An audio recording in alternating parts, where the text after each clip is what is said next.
with just a bit of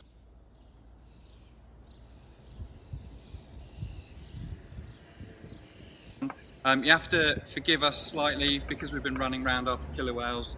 Script's kind of gone out the window, and I'm winging it a bit. So I'm Steve Truluck. You can follow my lovely page, Steve Truluck at Sea, and we've got. And I'm George Boyer. I'm the trustee of Sea Watch Foundation, and also I'm the official observers coordinator. If I can get it out, yeah. Okay, so let's move on and have a look at the what we're going to cover tonight. The actual a few talks for you, and the first one is coming from Professor Peter Evans, the director of the Sea Watch Foundation, who unfortunately can't be with us, and he will be looking at the importance of this event, Orca Watch. And we're then going to try a live connection to Omri, which hopefully we will in Orkney, which hopefully will happen. Then we've got a Hugh Harrop and Karen Hall with some interaction there and some videos. We're going to have another video and film from Julia Sutherland on Ecopreds. And if you were like me and said, "What's an Ecopred?" wait and you'll find out. She'll explain it. And here in the actual hall, we're going to have an interval where people can buy some of the merchandise, etc. And after that, we've got another film, Dr. Chloe Robinson, who was an original orca watcher and worked with Sea Watch Foundation, and is now moved into ocean conservation. So you'll find out from that journey that she actually made and what was happening there. And then we have the premiere of the film Truluck, which stars, of course, Steve himself and a few other people as well. So you have to wait in anticipation for Truluck the movie later on. Okay, so that's our program for tonight. So let's move straight in then, Steve, into the first part of Peter Evans. So as George mentioned, we hope that Peter Evans would be joining us live tonight, but unfortunately his day job's got a bit in the way. So he was kind enough to create a pre-recorded talk about the importance of Orca Watch. So let's have a listen to Peter.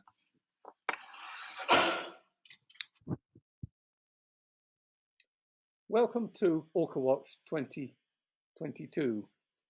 I'm very sorry I cannot be with you in person up in Cape Ness.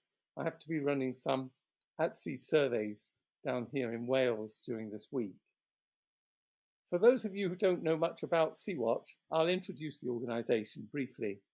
We're primarily a conservation research charity, and for half a century, I've been promoting a partnership between scientists and the public to collect useful information from live sightings of cetaceans, that's whales, dolphins and porpoises, around the British Isles.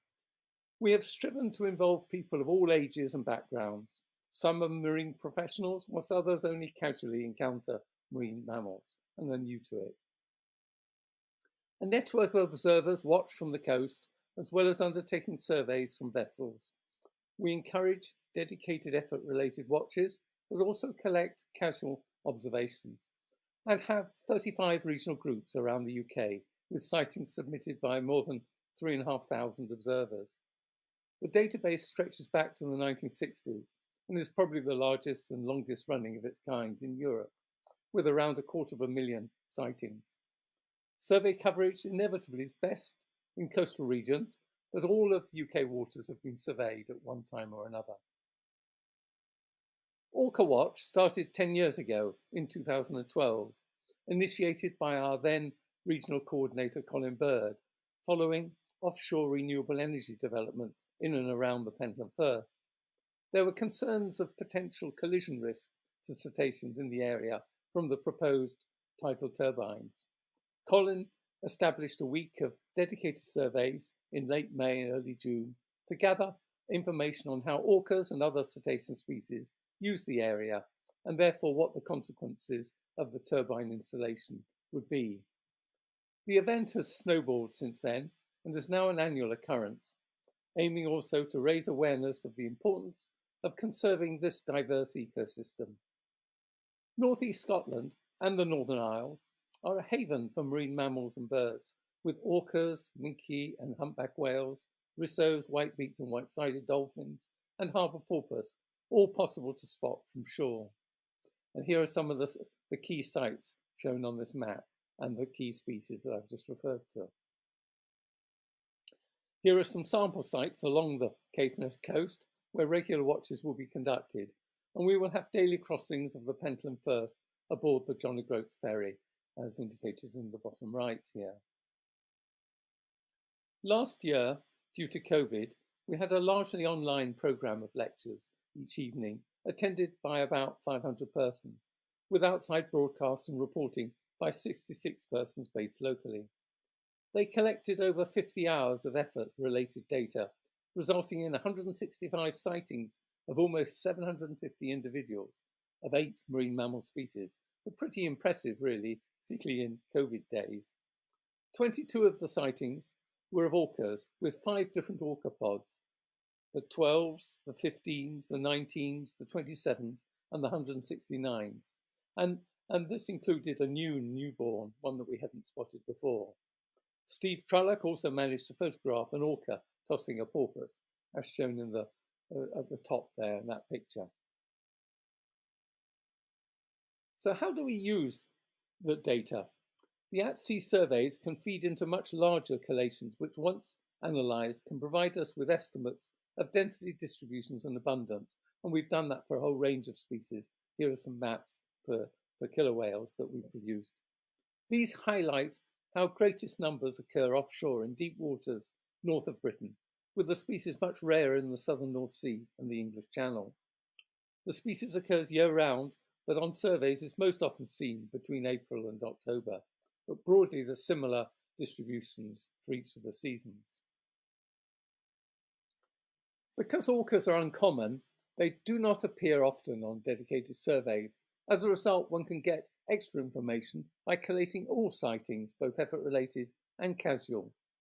Although these cannot give us density or abundance estimates, they do confirm that most sightings are concentrated around the Northern Isles and Hebrides. In summer, sightings can be coastal, of single individuals or small-sized pods of up to 10 animals. In winter, much larger pods may occur offshore, associated with midwater trawl fisheries for mackerel or herring. Orcas have been inhabiting the waters around the British Isles for decades, and probably a great deal longer.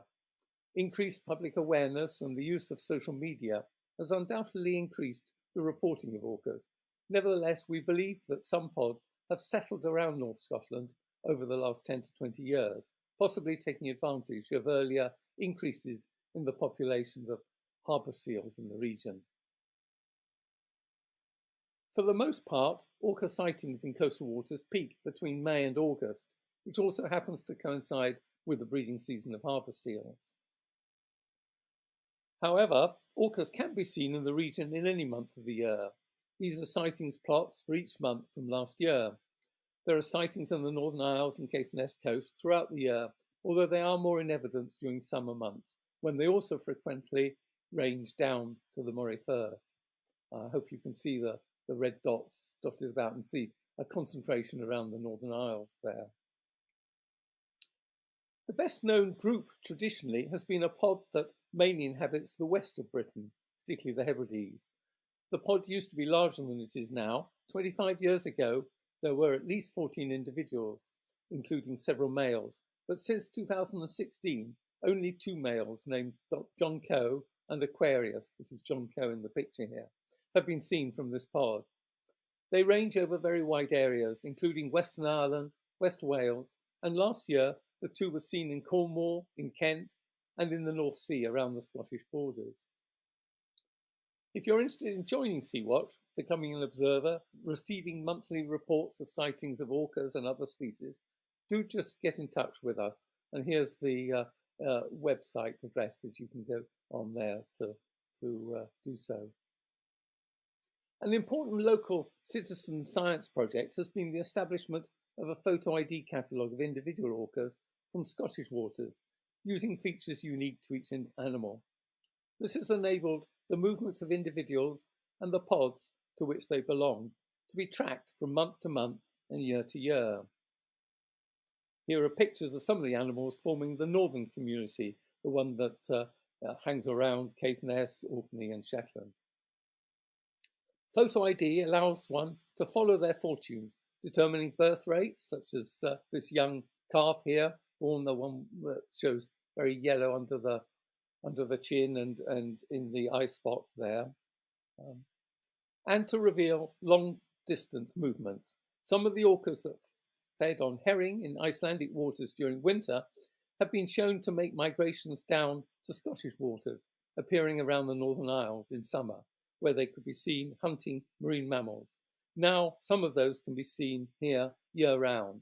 So we have, by and large, a lot of the Icelandic animals coming around northern Britain. We've also had some Norwegian animals coming into the Hebrides.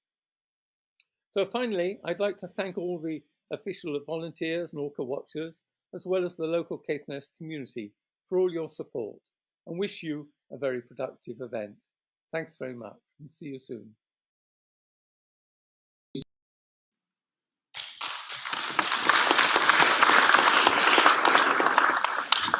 Well, I'm sure those of you that saw the orcas today already agree it's been a very productive event.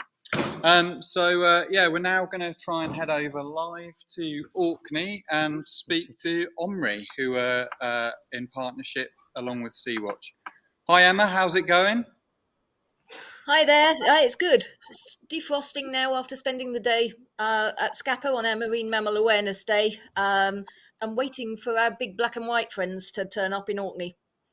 Well, the last I heard, it looked like our two black and white mates that came past us were off to Hoy. So any word?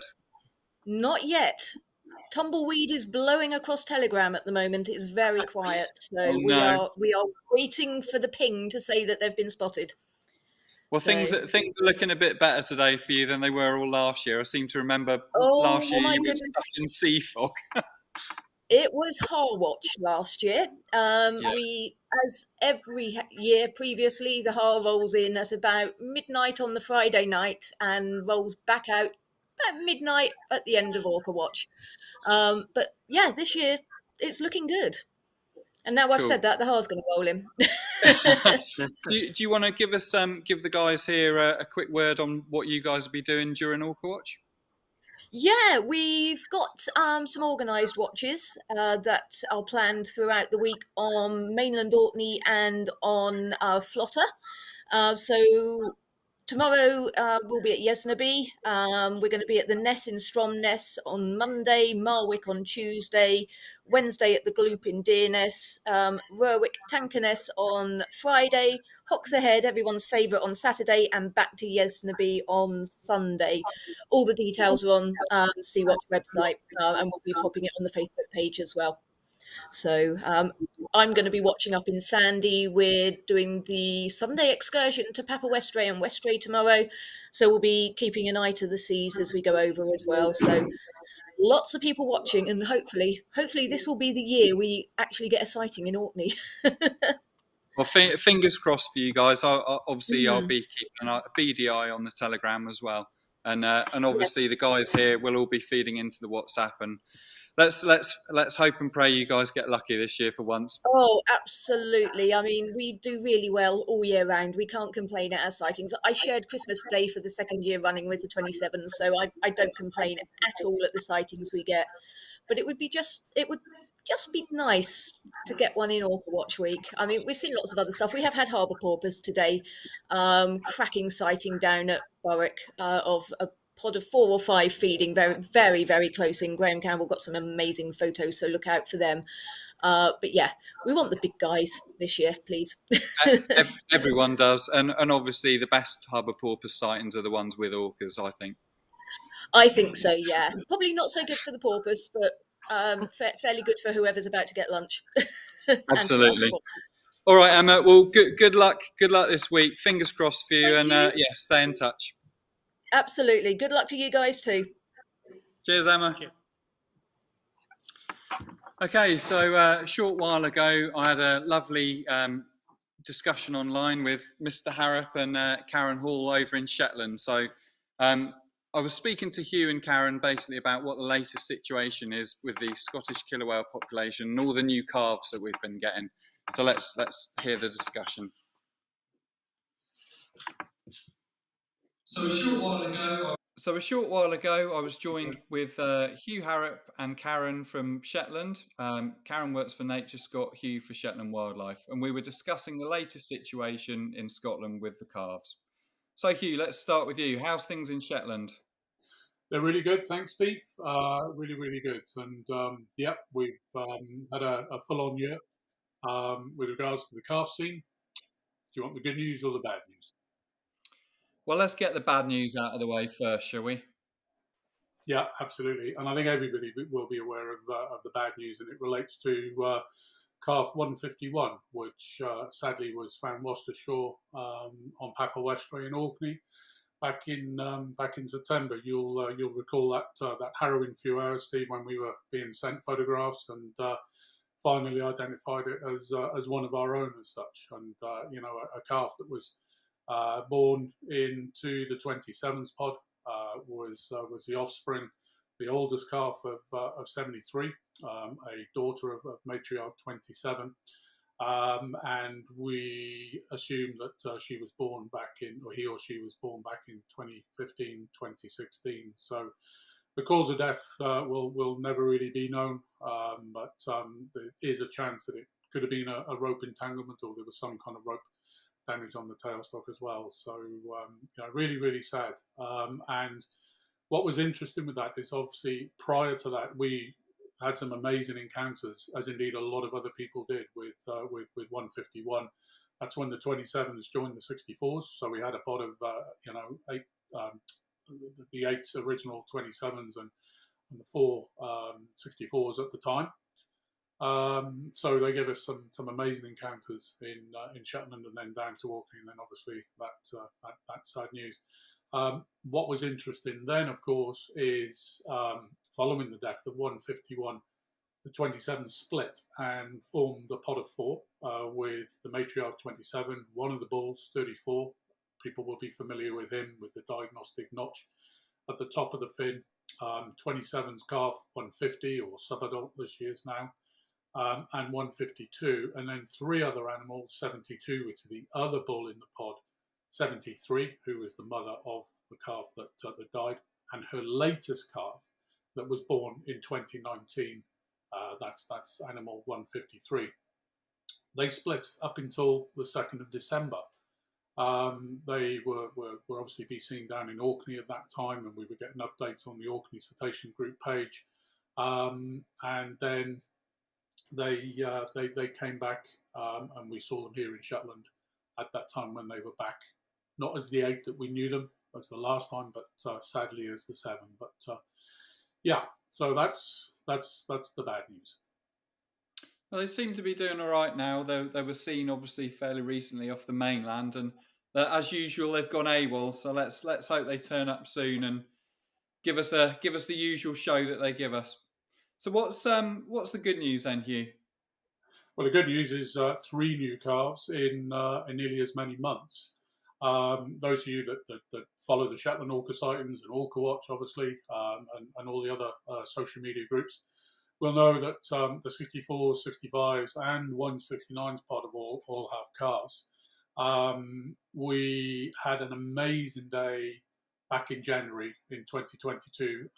Whale watching and any wildlife watching in Shetland in January is challenging, to say the least. So we got a shout that there were orcas just to the south of Lerwick on a really windy, kind of cold day back in January, and they were coming through. We were following them through the harbour. We were photographing them from land, as we most often are.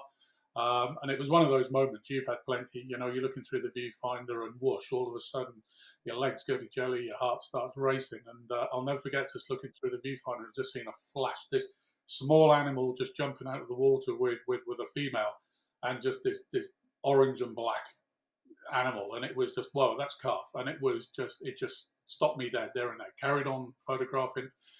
The animals moved out, we were losing light, and then they moved offshore. And it was one of those, I have to go back to the car. I'm pretty sure what I saw, well, go back to the car, look at it, and going through, what it's like shooting an R5, 20 frames a second is like, oh, come on.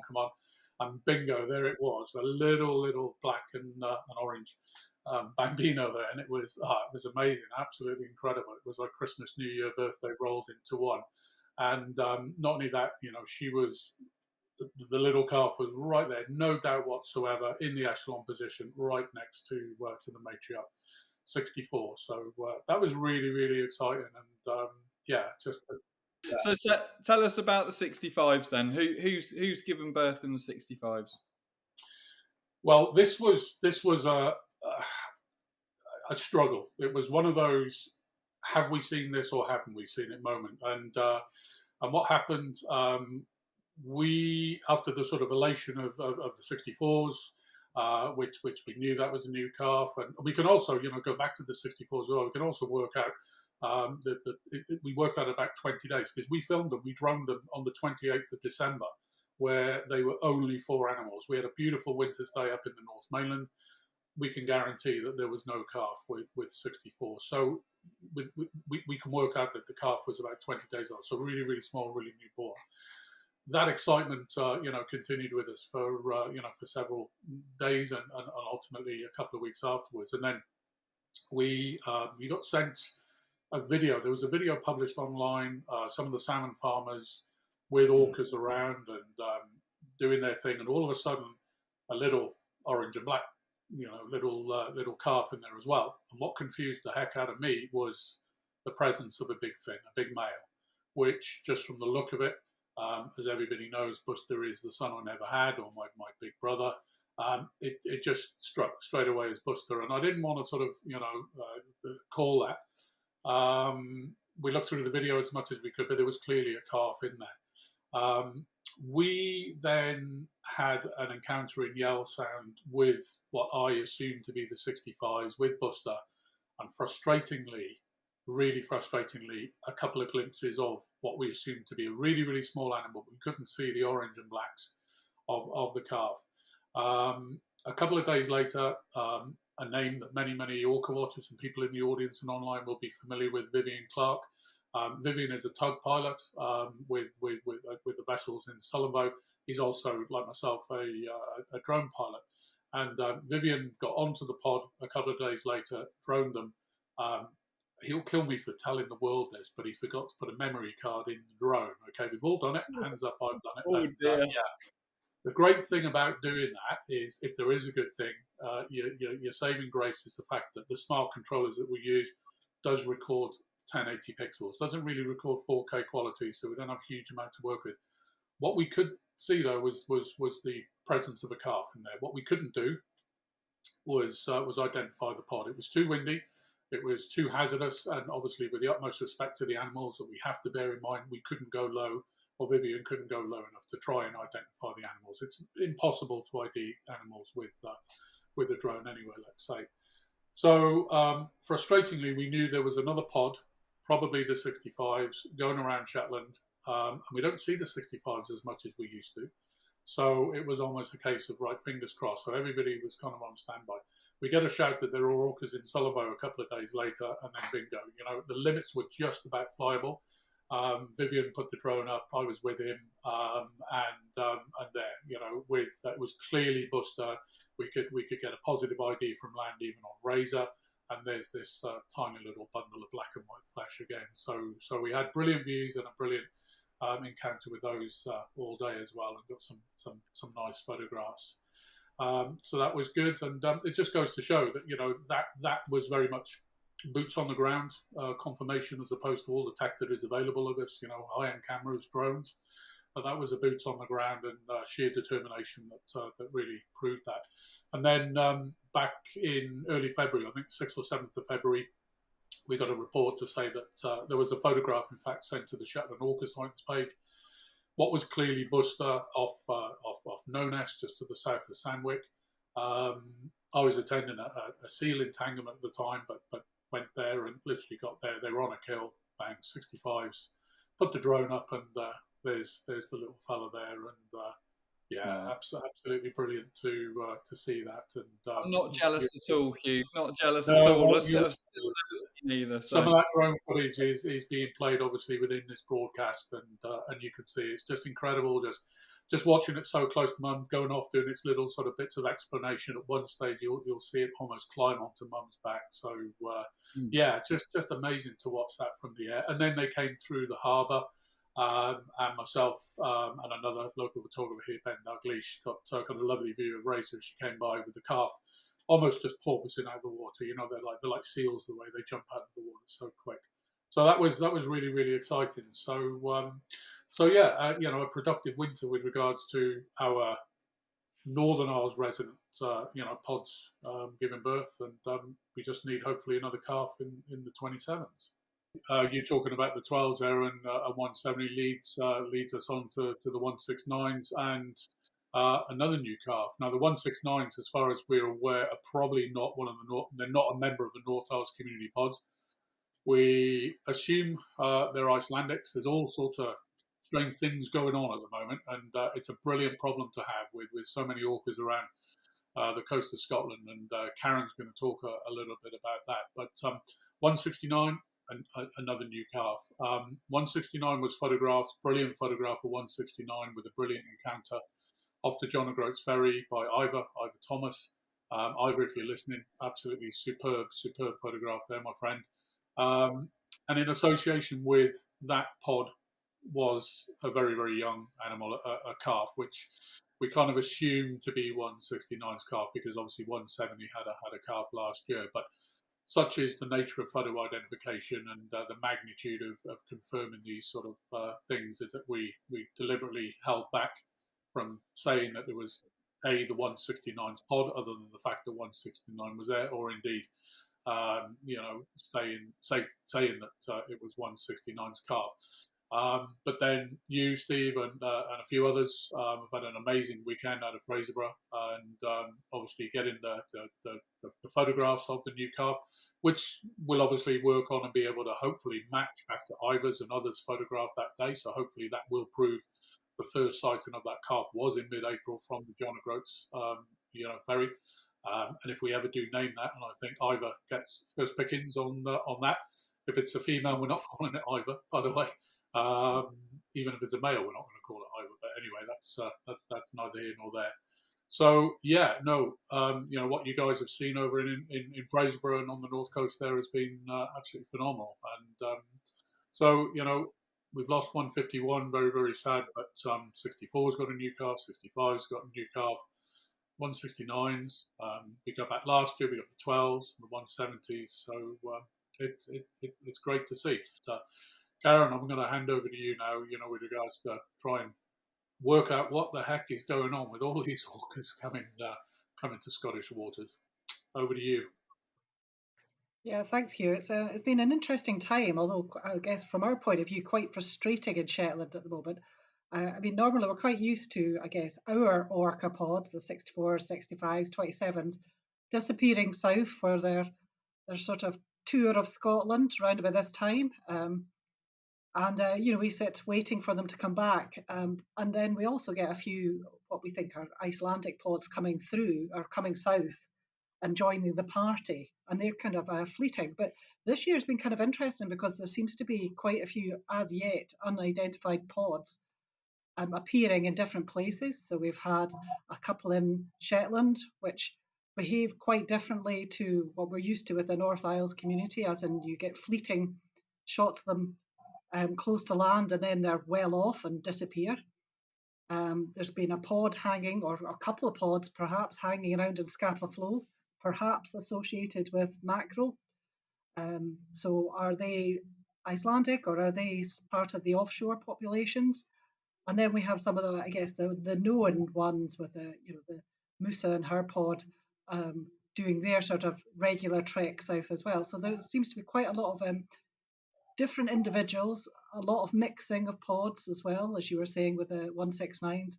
So it's quite an interesting time at the moment, and it's quite challenging to go through all the different photo ID catalogues to try and work out, can we get any matches? And are these different associations. We're just looking at the Fraserburgh situation, Karen. It's been really amazing. There was at least 3 different sets of animals seen there. The 169s, of course, that Hugh's been talking about, but there was also another sighting on the Thursday, which we couldn't confirm because it was too far out. A couple of photos suggested it might be Booster, but we'll never know. And then, of course, on the final weekend, suddenly we've got two bulls that have joined the 169s. It's absolutely amazing to see what's going on somewhere like Fraserburgh, which, to be fair, hasn't been put on the map before, but as well and truly is now. Yeah, that seems to be a bit of a And then hot even, spot this year. well, it's been amazing, and like with the Orca Watch, you see the number of people that are actually coming out because there's been all these sightings. It's encouraged lots of people to come out. And yeah, watching a pod of orcas is one thing, but watching a pod of orcas with young calves in's another. It's been really amazing to see all these cool animals and see all the people enjoying it. And of course today, Karen, I don't know if you've seen hot off the press, there was yet another pod seen on the west coast at Scory. Did you see that? Yes, I saw that. Yeah, yet again another mystery to start solving. Yeah. Hunting porpoises. So we'll hopefully find out who it is when they go along the north coast and hang around for Orca Watch.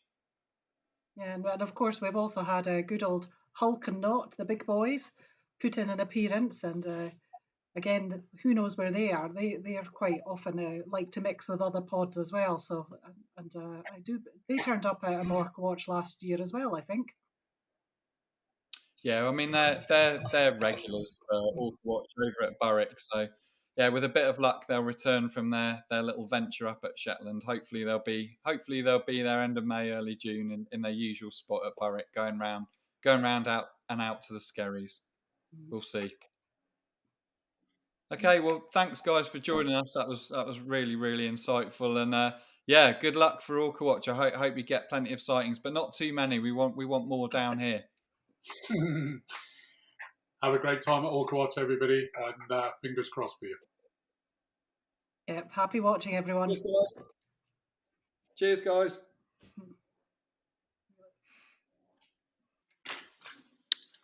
So yeah, it was good fun chatting away to Hugh and Karen, and I have to say I was a bit jealous that they got Booster yesterday, but I think we made up for it again.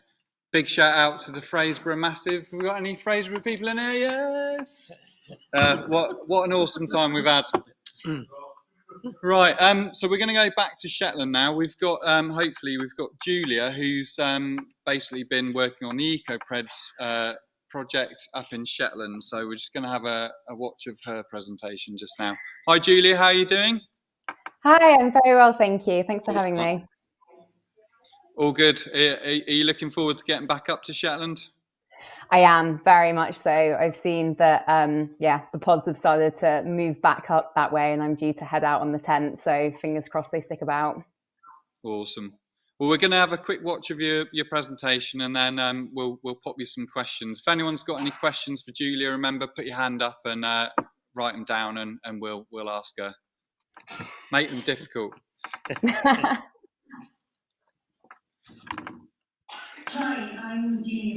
Hi, I'm Julia Sutherland, and I'm a PhD researcher at the University of St Andrews. And I just wanted to say thank you very much for inviting me back to Orca Watch this year to give you an update on our Ecopreds research. So Ecopreds stands for the ecological consequences of orca predation on seals. Hopefully some of you saw my presentation last year or my supervisor's presentation a few years ago. So you can find out more about our project on our project website, ecopreds.com. We're also on Facebook, and you can find myself and my supervisor, Sana, on Twitter. So I thought I'd start off with a bit of background recap. And essentially, the aims and objectives of Ecopreds. One of the primary aims is to quantify seal mortality, and my PhD is focusing on seal mortality around coastal Scotland. So in order to quantify seal mortality by kilowatt predation, we need to understand prey composition, so what these animals are eating. We need to understand prey capture rates, so how often they are taking animals, whether or not these predation events are successful, and how this changes in time and space.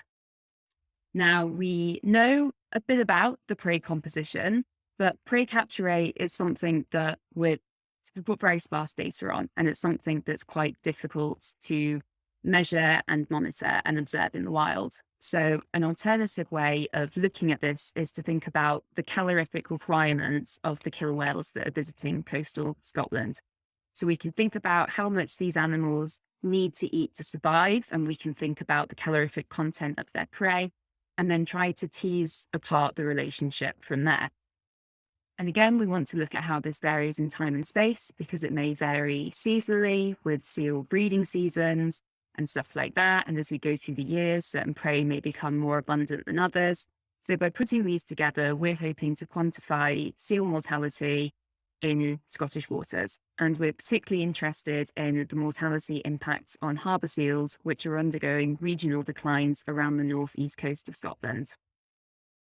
So to investigate these, I mentioned a bit about it last year, we're deploying several methods. This includes visual sightings, so very much Orca Watch, going out onto the cliffside with your binos and your telescope and getting as much information as possible by viewing these animals from land. We're also using the photo ID, and we're very fortunate to have the photo ID team in the UK, sort of looking at the Scottish killer whale catalogue and keeping tabs on that. We're using drone footage collected both by the project team, but also by drone contributors. And again, we're very fortunate to have volunteers that are submitting footage that has been collected responsibly and legally and without disturbance to the animals that we're investigating, but also secondary animals that may be in the vicinity. We've started doing seal surveys, which I'm going to talk a little bit more about later on. And this is essentially to look at how seal density changes throughout the seasons. We're also using seal telemetry, which is essentially where you stick a GPS tag on a seal and it will send its location intermittently, so we can understand where these animals are foraging and going, and look at that in relation to killer whale sightings. And we're also using acoustics to try and listen out for the killer whales in areas where we might not be able to observe them visually. So to quantify seal mortality, as I said, we need to know about prey composition, so what they're eating, their calorific requirements, and how this varies in time and space. So we know that killer whales around Scotland have been observed eating harbour seal, grey seal, harbour porpoise, and on occasions otters and birds. We also know that the migratory animals that are sort of moving between Scotland and Iceland may also feed on fish. But to what extent the killer whales are feeding on specific species, we still very much don't know. And sometimes there could be a slight observer bias in this, because, for example, when we see them hunting harbour porpoise, it can be quite a spectacular event. And again, it can be when they're hunting seals, but sometimes when they take seals, it can be over in the blink of an eye. So in terms of which species they're targeting and how often, there's still a lot of unknowns. So to try and understand this, we'll be using visual sightings, those done by the project team, but also those submitted to Sea-Watch as well. And we'll be using drone footage as well to try and get a better understanding of the specific species that are being taken. It can be hard enough identifying harbour versus grey seals when they're hauled out on land, let alone when they're being flown through the air by a killer whale. So in order to understand the calorific requirements of the killer whales around Scotland, we look at group size and composition. So for example, the 24th pod is made up of 4 adults and 3 juveniles now, but there are lots of other groups that are seen around Scotland, but again, as I said, they'll also migrate. So this is where the photo ID catalogue is an absolutely invaluable resource to us. And to look at how this changes seasonally and spatially, we'll be conducting seal surveys. We'll also use the visual sightings and the drone sightings. And then altogether, this will feed into some bioenergetic modelling. And based on sort of like estimates from published literature, an adult killer whale roughly needs to eat 7 pups, 1 adult, or 2.5 porpoise a day to survive. And that's just 1 adult. And we think of the number of pods that we're seeing regularly, around the coast of the UK and coastal Scotland these days. So if they're eating one prey species, so for example, if they're specifically targeting pups, that could have quite a large impact. But if they've got more of a mixed and varied diet, then the impact might not be so great on a specific species or age class. So we're planning to run bioenergetic models, running them under different assumptions, looking at different prey composition to try to understand the species-specific impact that killer whale predation could be having on species around the UK. So as part of my PhD, I've been fortunate enough to go to Shetland twice for fieldwork so far. And one of the primary objectives when I'm in Shetland is to observe the killer whales. Now, my first field season was last summer, just after I spoke to you guys at Orca Watch. And that field season very much highlighted the challenges and gamble that it can be trying to observe killer whales in the wild. I was on Shetland for 5 weeks, and for the first 3 weeks, the killer whales were nowhere to be seen. They were elsewhere, which gave me a good opportunity to suss the lay of the land and start doing some seal surveys, which I'll talk about in a bit. But it just goes to show, what a gamble it can be trying to observe these animals. But fortunately enough, in summer, they did turn up eventually, and we had an absolutely spectacular day of Yell, following the 27th pod through Blue Sound. It was one of those picture-perfect days. We had a great team on the ground, and everything just came together, and it's one of my fondest memories from fieldwork so far.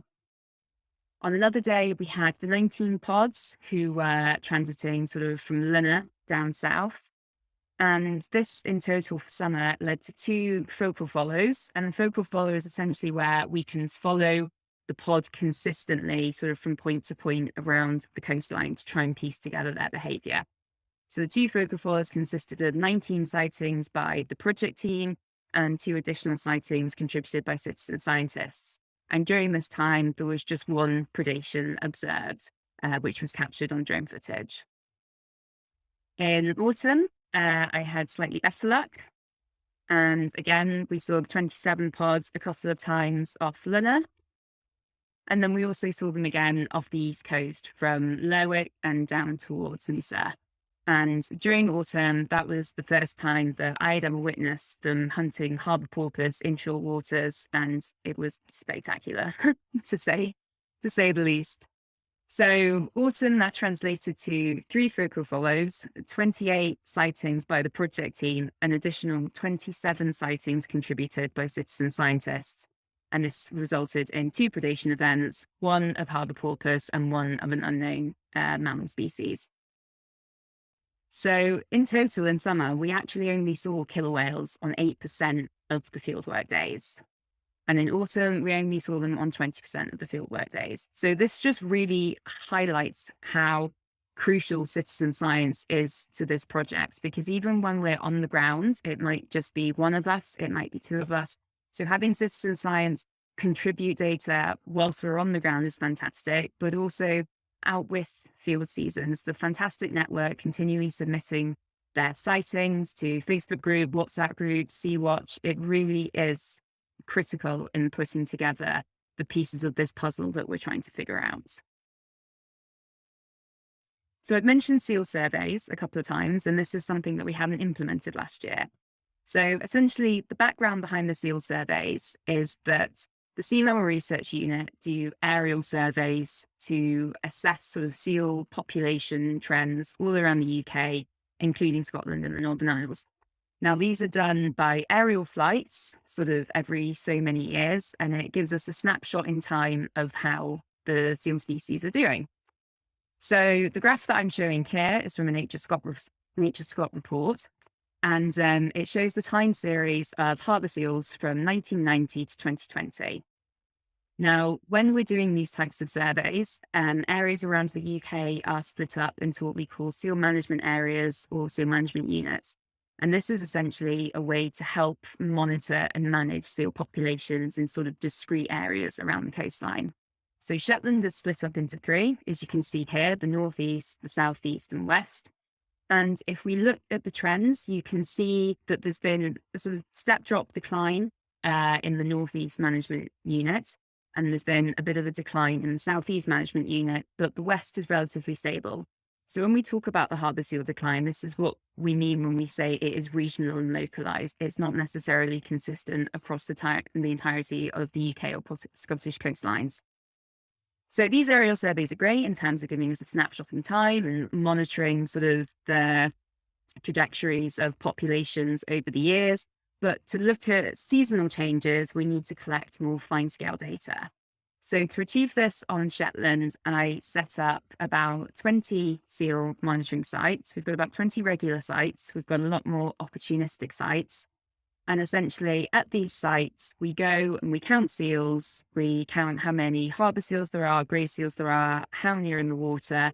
And we also look at environmental variables such as sea state, weather, and whether or not there's any human disturbance going on in these areas.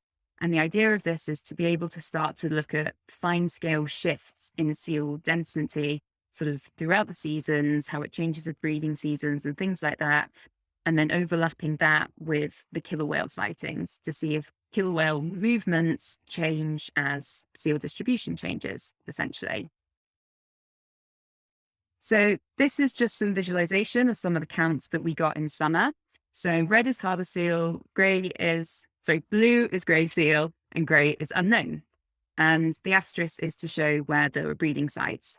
So in summer, the majority of seals that we were seeing were harbour seals, which is probably unsurprising given that they were breeding. And I'd like to draw your attention to the y-axis here, where the mean count is going up to 40. So some of our highest sites were Bridgend on the west coast, Rurich again on the west coast, and Essex on the east coast. And at these sites, we were seeing 20 upwards of seals each time we went, harbour seals each time we went. And I'd like to point out the large number of unknowns around Stennis is because the majority of the seals fall out on the skerries across from the mainland. And it can be very difficult to tell what species you're looking at. So those go down as an unknown if we're unable to definitely say whether or not they are harbour or grey seals. And this is what it looks like on the map, essentially. Sort of the larger the dot, the larger of the total count per site. So you can kind of see where the hotspots were around the coastline. So we were back in autumn. We did the exact same thing. We did repeated visits. And if I draw your attention to the y-axis this time, it only goes up to 20. So we were looking at a lot less seals, still predominantly harbour seals, but far less harbour seals. The number of grey seals had increased slightly as well, but there were changes in where we were seeing them. So as I said, Essex was one of our largest sites in summer, but when we went back in autumn, I think we saw about 1 or 2 seals there the entire time. So kind of looking at these fine scale shifts throughout seasons, we can start to see whether or not killer whale movement changes with where the prey goes. And then that might be an indication that they're actually going to places where they know there are going to be sort of like higher density of prey, or whether or not they just transit the coastline and take things opportunistically as they come across them. So again, this is what it looks like on the map. Far less red, and sort of far fewer seals in general. And if we put the two of them next to each other, again, you can kind of see on autumn on the right-hand side, slightly smaller numbers. But as I said, these fine scale shifts as well. So for example, on the east coast, around about Essex, there were very few, barely any in autumn, but there were more slightly inland in towards Freester. So it could be that animals are moving towards more sheltered areas, places that are less exposed to the elements. And also we know that harbour seals are incredibly site faithful when it comes to breeding. So breeding sites could be a strong driver in why these areas are changing. So another thing I'm going to touch on quickly is drone footage. And as I said, we're very fortunate to have some drone pilots that have been contributing historical drone footage and ongoing drone footage to the project. And this is a fantastic resource, but it comes with the question of how do we analyze it?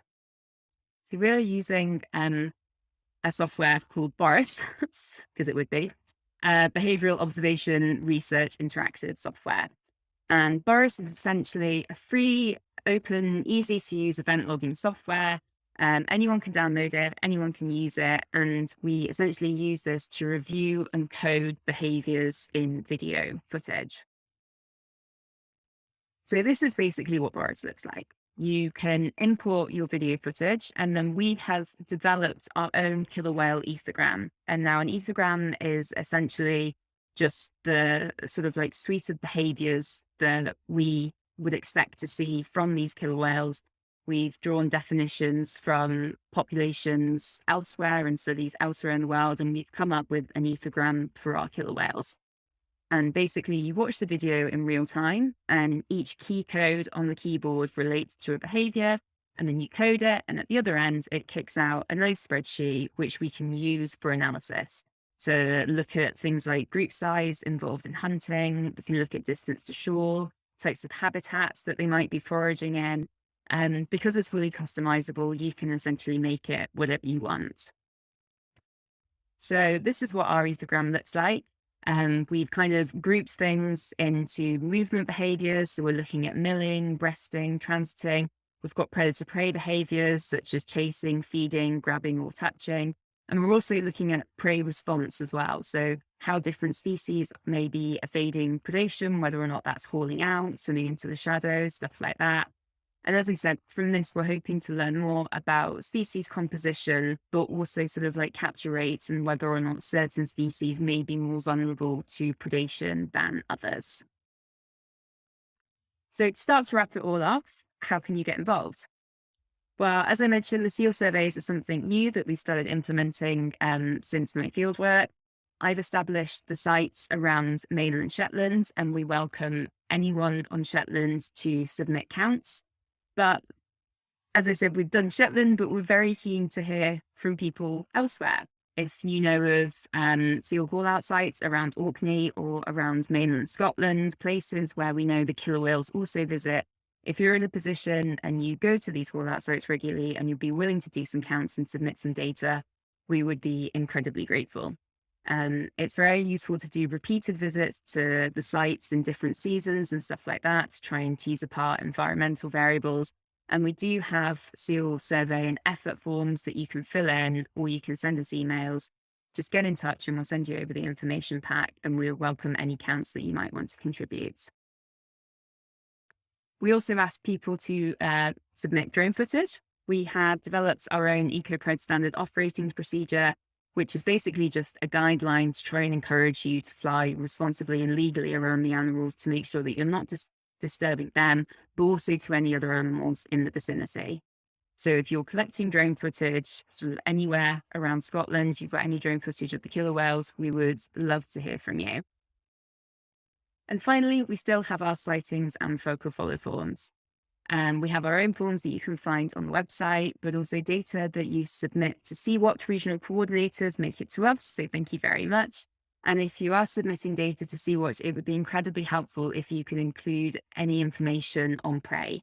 So if you think they're hunting, let us know why you think they're hunting, or if you've got an inclination as to what species it might be, any sort of information would be really helpful. And you can find out more about all of this on our website if you go to ecopreds.com/citizen science, or just drop us an email and I will happily send the information across. So thank you very much for listening. If you want to find out more information, you can email me. You can find us on our website. We're on Facebook. As I said, I'm also on Twitter. And I will be up on Shetland from the 11th of June to the 18th of July. So if you see me wandering around the coastline, then please feel to come over and say hello. It's always a delight to meet fellow Orca Watchers. Thank you. Thanks there to Julia for that presentation. That was really great, and how you could actually get involved in it as well. Now, Julia is still live with us, so if anybody in the audience here has any questions for her, put your hand up and write your question down.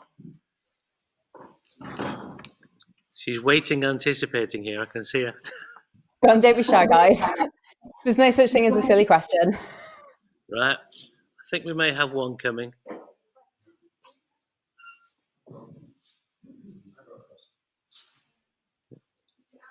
Yeah, read it out, Anna. How do you know how much an orca needs to eat? How do you know how much an orca needs to eat? I'd like to understand that a little bit more. You'd like to understand that a little bit more. Did you catch all that? I did, thank you. So the estimates that I mentioned in those presentations were based on sort of estimates in previously published literature. And some of these come from captive animals, which is sometimes the best way to try to sort of like understand how much animals need to survive, basically. So we kind of looked at published literature and published energy requirement estimates from killer whales elsewhere in the world and use that as a sort of basis to sort of work our energetic requirements out on. Yeah. Okay. Any other questions? There's one up. Can you shout it out?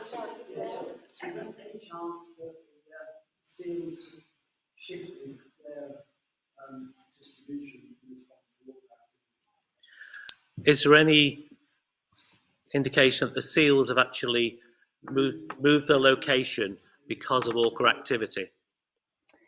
Okay. Not because of orca activity, as I understand at present. And the sort of harbour seal decline work, which is part of a larger project at the University of St Andrews, has been looking into potential drivers of why we're seeing these regional reductions. And as I understand from that research, it's not simply that the seals are moving elsewhere, but actually to cause the regional declines that we're seeing, there must be sort of reduced numbers in adults. So these declines aren't necessarily animals moving elsewhere, it's actual sort of like declines in the population. But in terms of the link between killer whales and seals, we basically don't know a lot.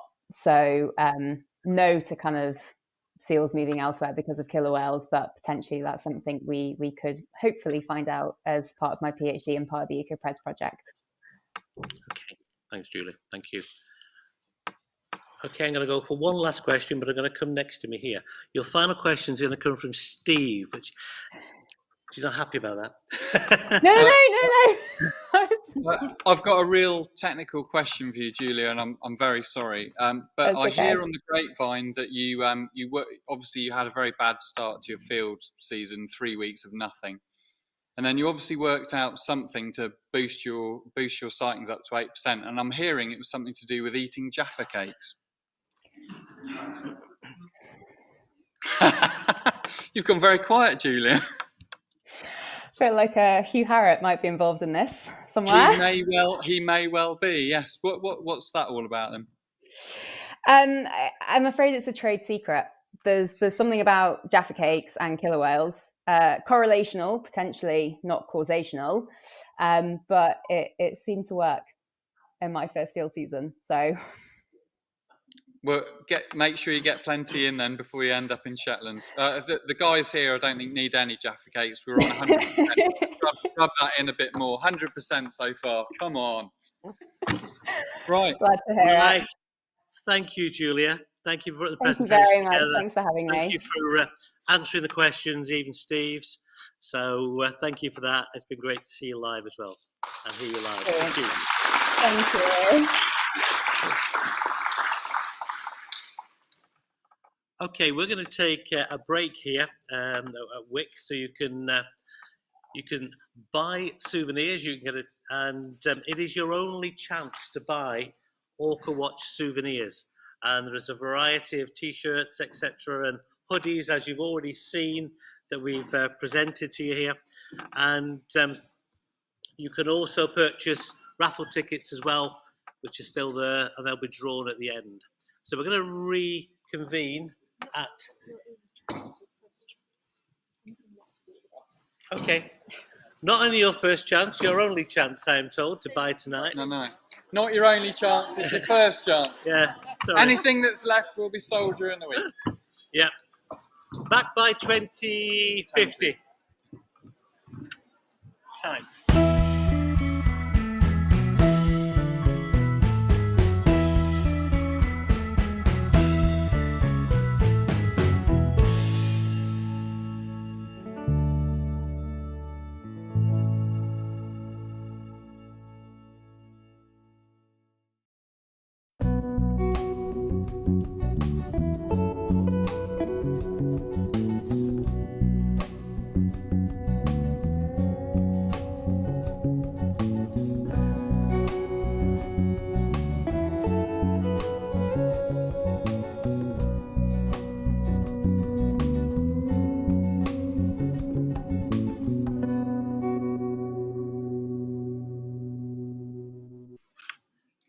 it that way or is it that way? Okay, everyone, welcome back.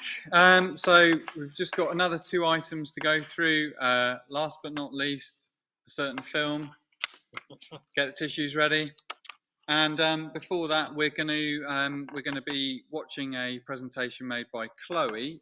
Chloe used to be an intern for Sea Watch Foundation. It's Chloe over here on the screen. As you can see, I met Chloe in 2018. We had an epic orca watch then. We had an unbelievable sighting of orcas coming right in under the cliffs, and then either the Risso's dolphins or the orcas were chasing the Risso's dolphins. It was one way or the other. It was absolutely mind-blowing.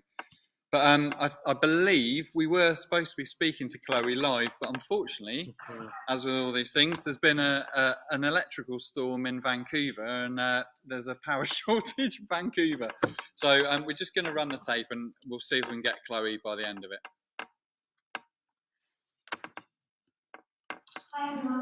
Hi everyone, thank you so much for having me here today to talk about my journey from being a Sea Watch Foundation or regional coordinator and long-time volunteer to working at a conservation organisation called Oceanwise. And I just wanted to acknowledge that today I'm calling in from the unceded Coast Salish territory of the Lekwungen and the Wasanich nations.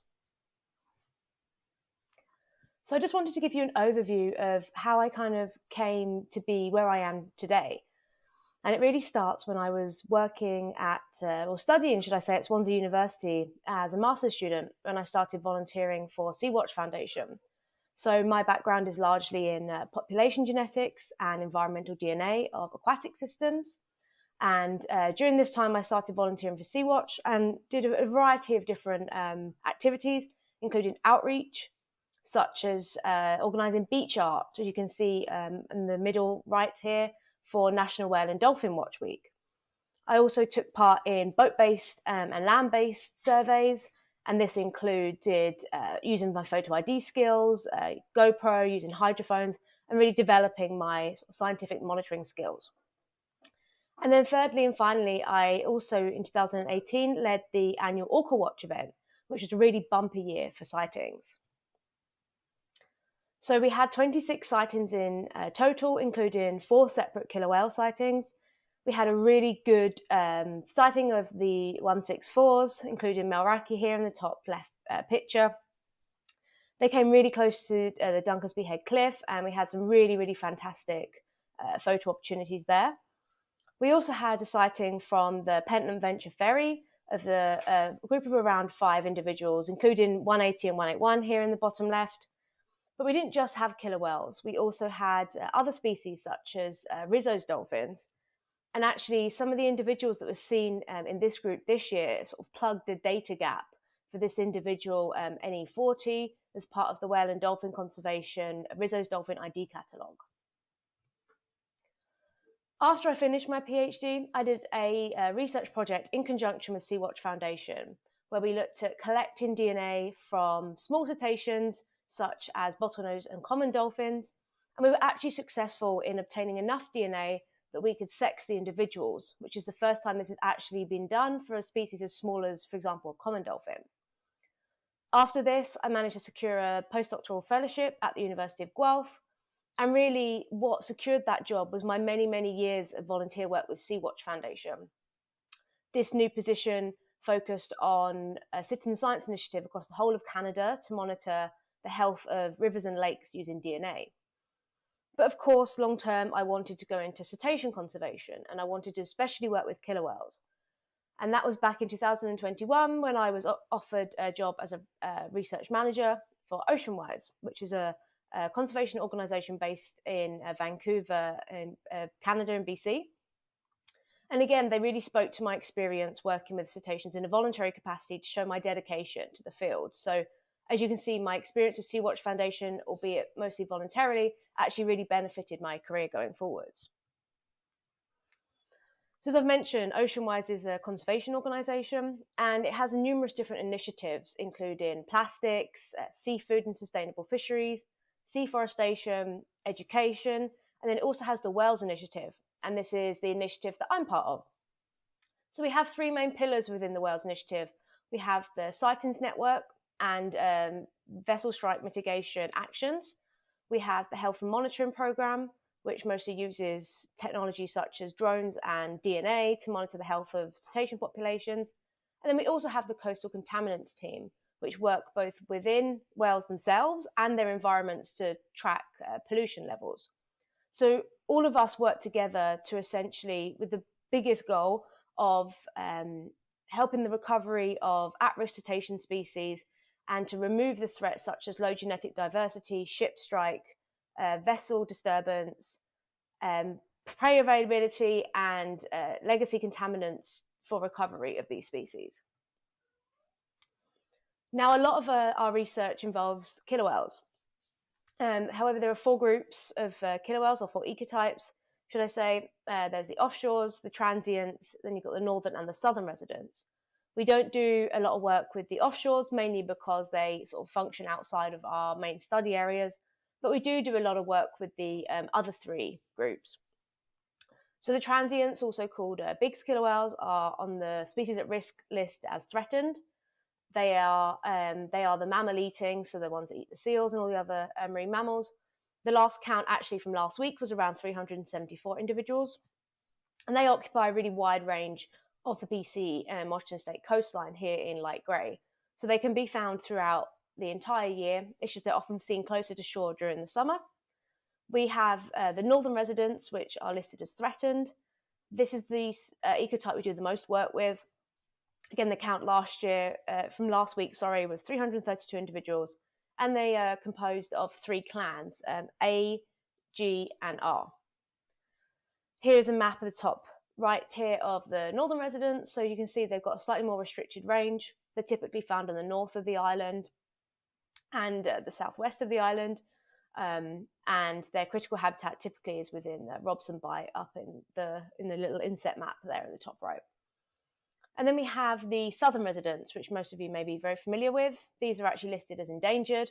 And there's currently 74 individuals consisting of 3 pods, J, K, and L. However, a couple of weeks ago, we had the indication that there could be a new calf born into K pod. There was a YouTube video circulated from down in Oregon. So we're currently waiting on confirmation, and that would be the first calf in K pod since 2011. So we're very excited to wait to find out more information there. So the southern residents have a lot more of a restricted range. You can see the bottom right here. They are mostly found very, very close to shore around Vancouver Island and down into Washington State in the blue there.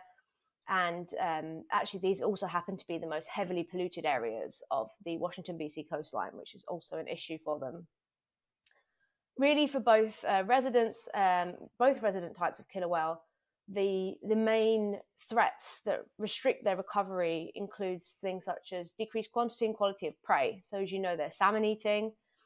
There's often a lot of issues with salmon in both their river systems and in the oceans in terms of the amount being captured and the nutritional quality of this prey due to contamination. There's also, as I mentioned, presence of persistent organic pollutants, which cause things like miscarriages, often causes stillbirth, and generally reduces the health of the whales. And then we have disturbance from vessels. This would be a combination of whale watch vessels, container ships, any other vessels, both causing acoustic disturbance and obviously physical disturbance in terms of ship strike. So I just wanted to mention in detail a few of the 3 main pillars and how they're contributing towards a resident killer whale conservation. And this first one is the body condition program. So you can see here on the right, there are 3 images of whales. We have a skinny whale, a fat whale, and a pregnant whale. And so what we do in this program is we use drones flown very high above the whales, then zoom in and take aerial shots.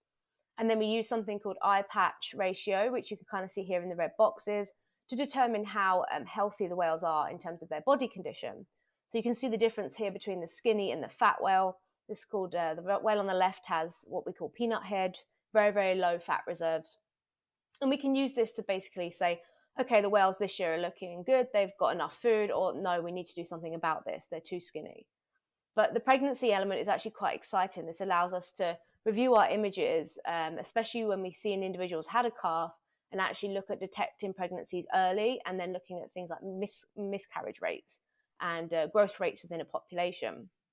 And really what this research results in is like local and regional closures of fisheries in response to poor conditions, so we can provide more food for the whales.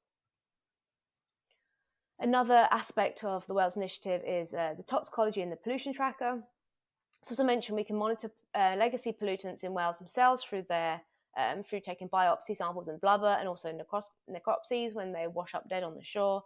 But a large part of this is something called pollution tracker, which is really the first program of its kind where there's the co-creation of ocean contaminant data, working with government, organisations, Indigenous First Nations, to really track and monitor pollutants across the BC coastline. And to date, there's been 75 coastal locations sampled, so these are set points that are sampled 3 times a year. And this allows us to really identify hotspots of pollution, and then we can figure out whether the whales' main food sources, especially for residents, are originating from some of these highly contaminated areas. And ultimately, this guides sort of remedial action. So we can go in, we can do sediment dredge, we can remove some of that legacy pollutant from the environment to stop it getting into the killer whales. And overall, we can determine thresholds of health for whales and pollutants to overall reduce these levels, resulting in healthier populations.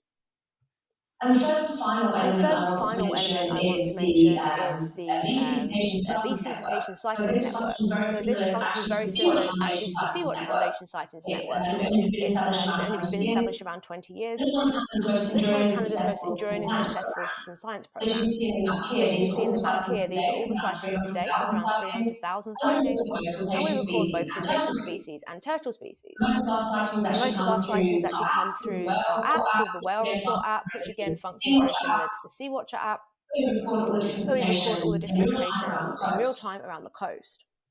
We've kind of taken this one step further. So it's one thing to monitor presence of these different both individuals and species. However, we wanted to have more impact on the water. So we developed the Whale Report alert system. So this was developed in conjunction with professional mariners, and it reduces vessel strike and disturbance by alerting mariners to the presence of whales in their vicinity. So essentially what happens is someone will report a whale through the Whale Report app, and they will get an alert such as you can see here on the right, and they can choose whether to slow down, change their route, or increase vigilance.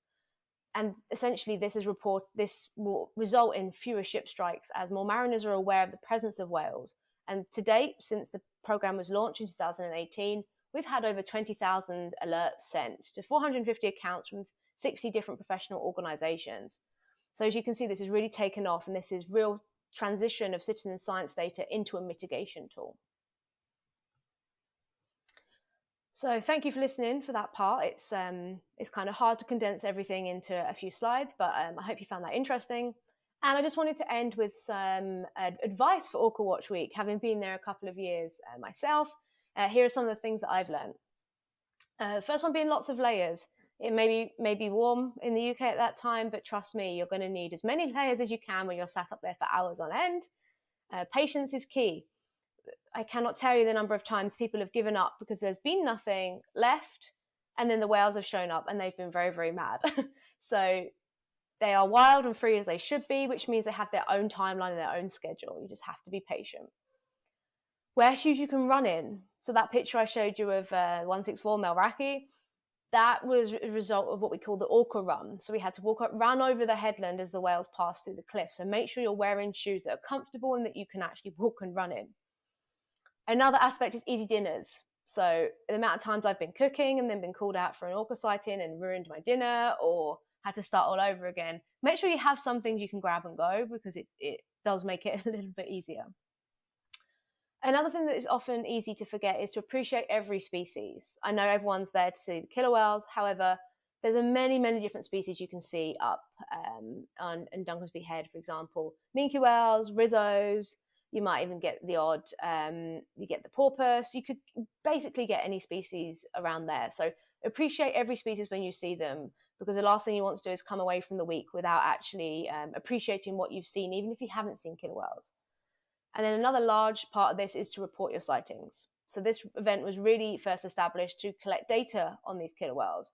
So however useful and fun the WhatsApp and Facebook groups are, Please make sure you're also reporting your sightings via the Sea-Watch app, so Sea-Watch can actually collate all of this data, which goes towards understanding and conserving these species. So I just wanted to send a few thanks out to my team that provided some of the numbers for these slides, obviously our funders, and couldn't be without our observer network. My information's at the top of the slide here if you wanted to get in touch. That's my Twitter handle. And thank you very much, and have a happy Orca Watch week.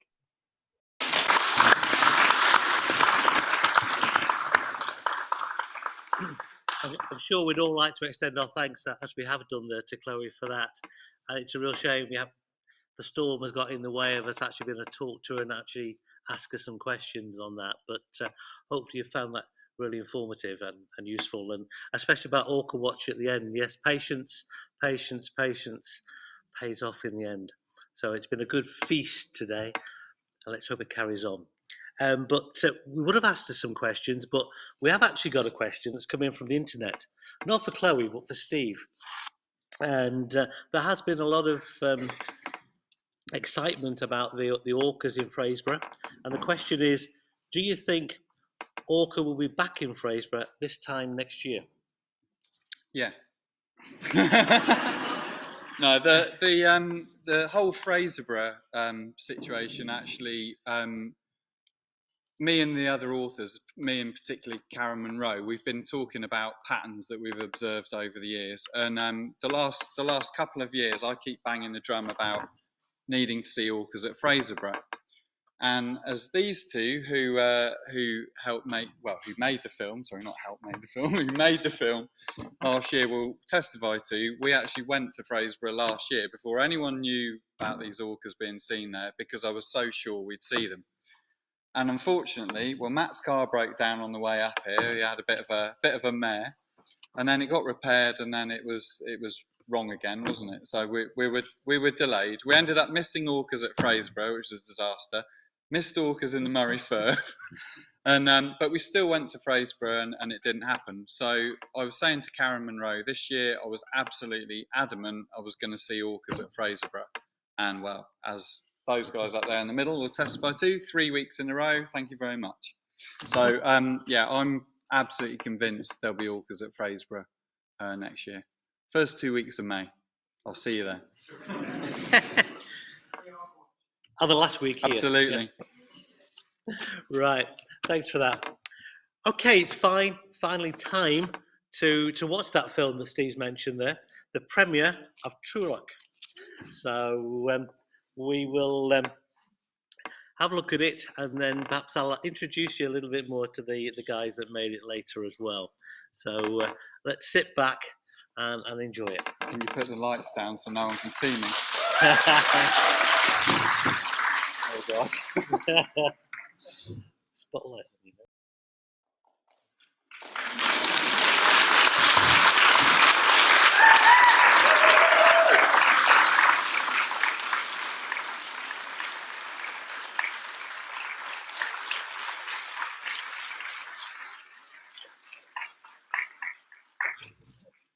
There were some really powerful messages in that film. A very well-made film as well. And, you know, cetaceans get to you. They change you. And I think we should see these three people here. Let's see James, Matt and Jake. Do you want to come out here for me?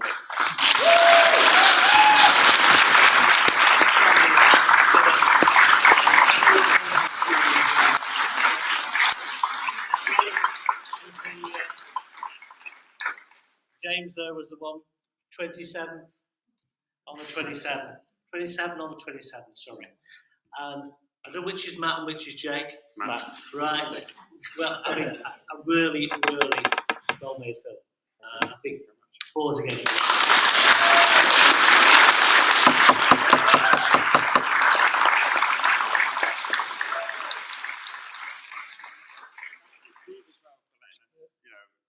Yeah. He just like opened his whole life and world to us. Again, so welcoming and again, and again, and again. Sorry for all the shots that we got you to redo. Weren't even in the film. There's a lot of footage that you don't see in this. No, didn't. Matt did. Shoved it all at the back. I'll let Steve rest on this one.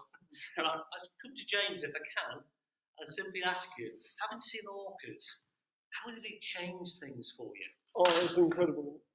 Because previously I'd given up. I didn't know that there was orcas in Scotland and British waters, and I always said to people, never want to sit in captivity. That's not my thing because it's wrong in so many ways.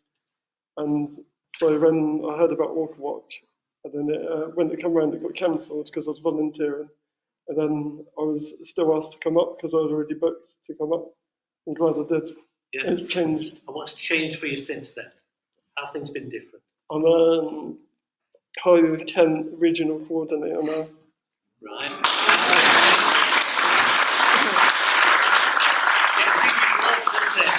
Yeah. Regional coordinator. So those that saw orcas for the first time today, regional coordinator is the next step, okay? For submarine charity.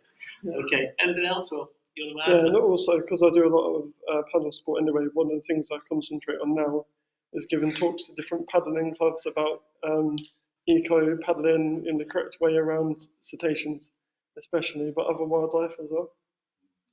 Great, that's absolutely fantastic. Thank you, guys.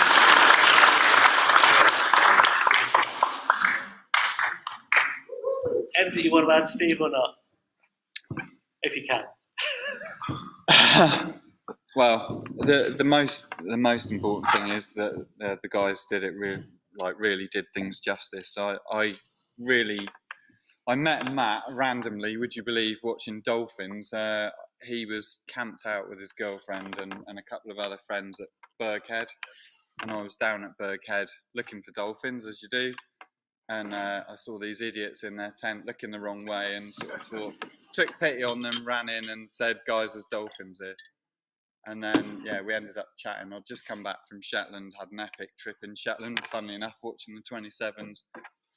Bored Matt and co to death with all my footage. And yeah, 3 months later, I think it was, I just suddenly got this email from some bozo called Matt Cannon asking if he would film me. And it was like, who's this guy? And yeah, let him in, and Jake came, and it was a phenomenal experience. And I'm probably going to burst into tears now, but the thing that really I'm really chuffed about is it's a real tribute to me and Riley, and everyone here probably knows how much I value Riley. So yeah, I'm sure he's got supporting actor Oscar nomination for that. Yeah, agreed. Well, he was better than me, and his eyebrows didn't need doing. I bet he was better behaved on set as well. Right. Okay. Thanks, guys. Thanks, Steve. And it's hard and difficult on that, but a really emotional experience, and I think it's meant a lot to people here. So thank you for that. So we're almost at the end. There'll be somebody over here winding me up in a minute if I don't speed up. But what we want to do is just show you what's going to happen the rest of the week. Now, we've had a great start to Orca Watch. Yeah. Long may it go on, hopefully, this week. So we've just got a slide to show you with just a few things that are happening this week. Every night, it's all free to view, no payment. Mind you, already watching mainly me and Hannah, so that's probably why. But each Monday night, we're going to try and give you a quick roundup, 10-15 minutes of what we've seen, what's happened. We'll try and highlight anything. So that's going to happen on Monday, Tuesday, Wednesday, and Thursday. Friday, there is no show because we're getting together with the observers, the people who've put quite a lot of effort in this week, or will be putting effort in this week to collect data on the orcas.